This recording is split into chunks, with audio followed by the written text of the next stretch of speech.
بسم اللہ الرحمن الرحیم۔ آج یہاں گلف میں 18 اور وطن عزیز میں 17 رمضان المبارک ہے۔ 17 رمضان بہت ہی یادگار دن ہے۔ یوم الفرقان اس کو کہا گیا تھا۔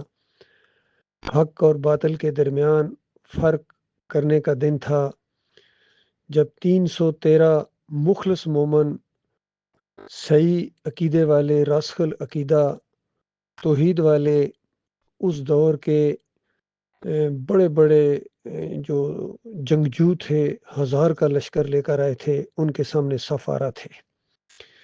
ایک طرف خالص اللہ پر بھروسہ ہے، توکل ہے، جنت کا شوق ہے، اور دوسری طرف طاقت ہے، غرور ہے، اکڑ ہے، شرک ہے، اور وطن پرستی ہے، اور اکابر پرستی ہے، بت پرستی ہے، مزار پرستی ہے، گمت پرستی ہے، اور شخصیت پرستی ہے۔ تو یہ واقعہ ہمیشہ تاریخ کے اندر یاد کیا جاتا ہے، اور عام طور پر آج کے یہ جو مسلمان ہیں اس کو حوالہ بھی دیتے ہیں، لیکن ان کا ان مسلمانوں کے ساتھ کیا تعلق؟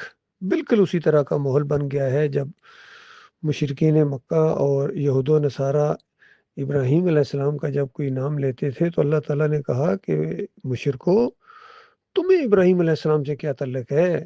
وہ تو مخلص مومن تھے، یکسو مسلم تھے، ایک شرک کا دبا بھی ان کے نامہ اعمال کے اوپر نہیں تھا، اور تم خالص مشرک ہو، یکسو مشرک ہو، کٹے مشرک ہو، اور ایک توحید کا، ایمان کا شیبہ بھی تمہارے اندر نہیں ہے۔ تو یہ معاملہ ہوا ہے اللہ کے بندوں، اور پھر کہا کہ دیکھو، اب ابراہیم علیہ السلام کے ساتھ اگر تعلق ہے تو یہ ہمارے آخری نبی محمد صلی اللہ علیہ وسلم اور ان کے ساتھیوں کا ہے۔ بالکل یہی ماحول آج بن گیا ہے۔ یہ جتنے مسلک ہیں، بریلوی ہوں، دیوبندی ہوں، اہل حدیث ہوں، سلفی ہوں، حنبلی ہوں، جتنے بھی آج پائے جاتے ہیں، عرب ہوں یا عجم ہوں، یہ سارے کے سارے اپنے آپ کو نبی صلی اللہ علیہ وآلہ وسلم کی طرف منسوب کرتے ہیں۔ سارے، یہ رافضی ہوں، حتیٰ کہ قادیانی ہوں، جو بھی ہیں، جتنے بھی ہیں، گھوڑے کے پجاری ہوں، گنبد کے پجاری ہوں، جمہوریت کے پجاری ہوں، پوری دنیا میں جتنے یہ 57 یا 58 ملک ہیں، یہ سارے کے سارے اپنے آپ کو اللہ کے آخری نبی محمد صلی اللہ علیہ وسلم کا ماننے والا ہونے کا دعویٰ کرتے ہیں۔ یقین کیجئے آج ان کو قرآن وہی جواب دیتا ہے کہ تمہیں نبی علیہ السلام کے ساتھ کیا تعلق ہے؟ وہ یکسو مسلم تھے، وہ بتوں کو توڑنے والے، وہ مزاروں کو توڑنے والے، وہ گنبد بنانے والوں پر لعنت بھیجنے والے، اور وہ تعویذ گنڈے کو شرک کہنے والے، اور مخلص مومن تھے، اور تم یکسو مشرک ہو، بےایمانو۔ اسی وجہ سے تو تمہارے اوپر اللہ کے عذاب کے کوڑے برس رہے ہیں، تمہارے اندر والے بھی تمہیں مارتے ہیں، اور تمہارے باہر والے بھی تمہیں مارتے ہیں۔ اسی طرح تمہاری پٹائی ہوتی رہے گی، اور یہ تو دنیا کا ادنا عذاب ہے۔ وَلَنُذِيقَنَّهُم مِّنَ الْعَذَابِ الْأَدْنَىٰ دُونَ الْعَذَابِ الْأَكْبَرِ، کہ وہ عذاب اکبر ابھی تمہارے اوپر جب آئے گا، اللہ کے عذاب کے کوڑے یہ جو دنیا میں ہے، یہ تو ادنا ہے۔ مرنے کے ساتھ تمہیں وہ پٹائی تمہاری یہاں سے شروع ہوگی، چادریں چڑھانے والوں، عرس اور میلے کرنے والوں، یا علی مدد کے نعرے لگانے والوں، یا رسول مدد کے نعرے لگانے والوں، یا بغداد المدد کے نعرے لگانے والوں، اور کفر و شرک کے دائیوں اور شرک کے رکھوالوں، تمہارے ساتھ وہ کچھ ہونے والا ہے جو آج تم نے تصور بھی نہیں کیا ہے۔ تمہاری نمازوں کے باوجود، روزے کے باوجود، اور حج اور عمرے کے باوجود یہ تمہارے ساتھ ہوگا، کیونکہ تم نے ایمان کے ساتھ غداری کی ہے، توحید کے ساتھ تم نے کھیل کھیلا ہے۔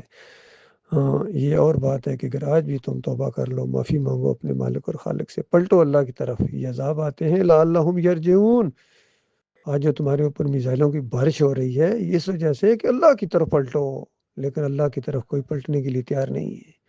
یہودی اپنے شرک کے اوپر قائم ہیں، وہ کہتے ہیں عزیر علیہ السلام اللہ کے بیٹے ہیں، کوئی کہتے ہیں عیسیٰ علیہ السلام اللہ کے بیٹے ہیں۔ مشرکین مکہ کہتے تھے یہ ملائکہ ہیں، یہ فرشتے اللہ کی بیٹیاں ہیں، اور آج یہ آخری امت یہ کہتے ہیں نبی علیہ السلام اللہ کی ذات کے ٹکڑے ہیں، اللہ نے اپنی ذات سے کاٹ کے ان کو بنایا ہے۔ یہ سارے مجدد الفسانی ہو، اور اعلیٰ حضرت ہو، یا اشرف علی تھانوی ہو، یہ جتنے سارے اسی کے عقیدے کے ہمارے خادم حسین رضوی ہو، اور اس طریقے سے ان کے دماغوں کے اندر، ان کی رگوں اور پٹھوں اور خون کے اندر شرک دوڑ رہا ہے۔ تو یاد رکھنا یہاں اگر عارضی طور پر تمہیں کامیابی اللہ نے دے بھی دی کسی صورت میں تو یہاں تک کہتا ہوں اگر بھائی ہو کر کرو تم نے پوری دنیا کے اوپر اپنا تسلط قائم کر لیا تو یاد رکھو جنت تو نہیں جا سکو گے. جنت تو ایمان خالص کے ساتھ ہے، توحید کے ساتھ ہے، ایمان کے ساتھ ہے. تو یہ معاملہ اللہ کے بندو، یہ عارضی جو آپس میں اتحاد ہیں یہ کام نہیں آئیں گے. صحیح معنوں میں اگر بھائی بھائی بننا چاہتے ہو، اپنے اختلافات دور کرنا چاہتے ہو تو سارے کے سارے اس ایک پلیٹ فارم کے اوپر آ جاؤ. یہ جو توحید کا، ایمان کا، لا الہ الا اللہ محمد رسول اللہ کا یہ پلیٹ فارم ہے جس میں شرک کی کوئی گنجائش نہیں ہے، جس میں سجدہ تعظیمی کی کوئی گنجائش نہیں ہے، خارج از امکان ہے، جس میں یا علی مدد یا رسول مدد کی کوئی گنجائش نہیں ہے. 11ویں 12ویں اور کنڈے اور 10 محرم کے شربت اس کی کوئی گنجائش نہیں ہے. جمہوریت کی کوئی گنجائش نہیں ہے. نہ تعویذ گنڈا چلے گا، نہ امام زامن چلے گا، نہ گائے کی پوجا اور نہ گھوڑے کی پوجا، نہ مورتی کی پوجا، نہ گمت کی پوجا، نہ مزار کی پوجا، نہ پیر پرستی، نہ امیر پرستی اور نہ یہ پیری مریدی کوئی نہیں ہے. سب کو توڑو. یہ سارے بت ہیں تمہارے، ان کو پاؤں کے نیچے کچل کر آ جاؤ، اللہ کی طرف، ایمان کی طرف آ جاؤ. اس سلسلے میں آپ کی مزید رہنمائی کی جا سکتی ہے. اللہ تعالیٰ غور و فکر کرنے کی توفیق عطا فرمائے.